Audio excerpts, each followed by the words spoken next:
just tá cúpla ceist agam héin, just, you know, tá trúr efficacha gceist. Agus tá lista, just an rud a chur I ggóhéics, cén céatadán den iardan atá I gceist an sin, an iardan lóga atá ag an Roinn, cén céatadán. Just raithim mit tríd cúpla ceist, just an sin,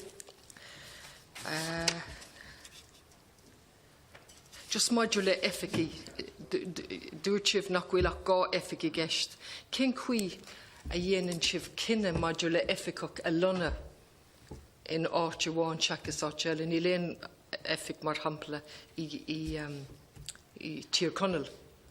nó in éon Gaeltachta deile tífa mut de círaí. So cén chuí a dhéanann sibh an cinenne sin, an bhfuil sé bunaí a réalamh nó cén chuí. Tá sibh díreach chun túsa chur le scéim nua, scéim teanga, ach tá muideanna mar dáil díreach chun fáil ré le scéim teanga. Ná níl an locht oribh se, but tá muid chun acht nua a thógálas de, cosciúpla agus is féidir, agus ba dearra le scéim teanga, agus scéim eile bhés I gceist nó caideán. So, cén sort macnamh atá déanta agah an mille nua atá le teacht. Bhí sé pléite go minminic agan héir os cór an Comhchoiste. Agus ba dúlgus níos tromcúisí oribh ó híomh na Gaeilge le cúnaidé. So, cén sort macnamh, cén sort planana, cén sort idir go bhála tá déanta agah ó híomh an mhille nua atá le teacht. Agus just bhí I golar go dtí an efficach gáithangach, ní hiigem cén fáid just an ceisnóir a rís. Agus ní rá thug sibh aitheantas go rá efficach gáithangach ag tastal. Agus dúirt sibh go rá, ach inis ní léon efficach gáithangach agah. Agus ní rá sibh an duine áil, just ní hiigem mé sin í ná riire, nuair a bhés an bille nua, mar reachtaíocht, baide gúlgus cuile Roinn fiche faoin gcéad de cuile próisis arcaíochta go mbeidh Gaeilge ag fiche faoin gcéad den nua. So ba oribh ag dolí leis an núlga sin, tuigeann sibh. So, nuair a bhí deacrachtaí agah a chuomh efficach Gaeilge cad a tharla na dhé sin, a neathí sibh a ráis chur sibh an Roinn an ólas. So mas féidir just an cúpla ceis sin a record.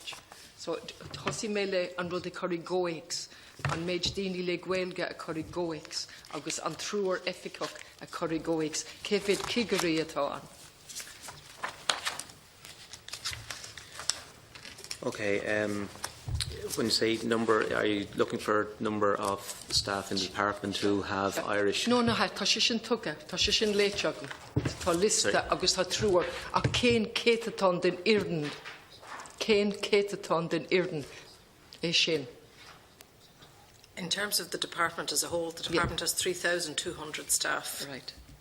Okay. All in locations all around the country. Sure.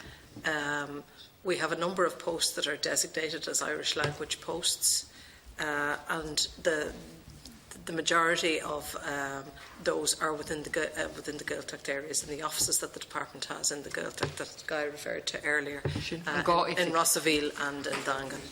Just vessel is go ifig a bhaine le hiascaireachta a bháin, so níl aine animnathe a bhaine le cuasaí feileméireachta, agus tá bhaid is mó feileméirí an, a mar tá go iscirí an. Well, just to say that 3 of the designated posts are the agricultural inspectors, of which Deirdre is one.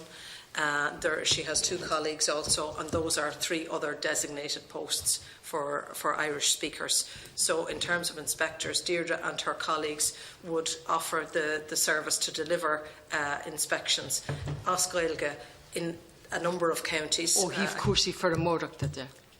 Ó híomh cuasaí for a mórdachta. Yeah. So the percentage is small in terms of the numbers of staff. However, we did do a survey recently. Honnig mé sin agus tá an simig a Londíní nach bhfuil cén céatadán atá i gceist. Bhí céatadán tro a sé faoin gcéad. An gnéas tarbhí a tháinig chun cinn an service sin ná álamach gur bhaile trucha séfingéid déna bhfuil foirne bheith ábalta chuid ebre dhéanamh trí Gaeilge. So, I meach na séasca rá, bhí trucha séfingéid in Irden, tá an simachú I cuasaí Gaeilge.